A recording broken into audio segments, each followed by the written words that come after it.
कवि नदी के किनारे खड़ा था। तभी वहां से एक लड़की का शव नदी में तैरता हुआ जा रहा था। तो तभी कवि ने उस शव से पूछा, कौन हो तुम ओ सुकुमारी, बह रही क्यों नदी के जल में?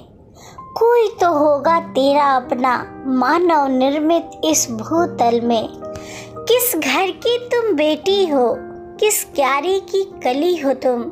किसने तुमको छला है बोलो, क्यों दुनिया छोड़ चली हो तुम?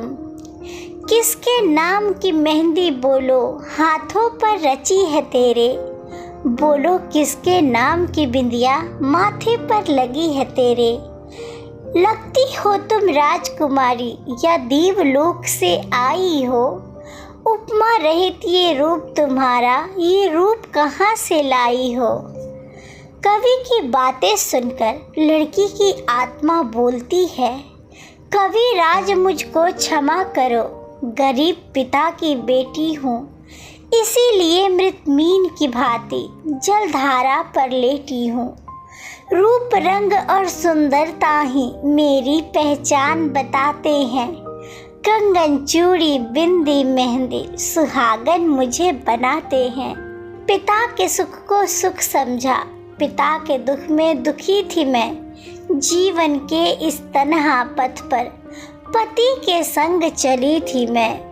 पति को मैंने दीपक समझा, उसकी लौ में जली थी मैं।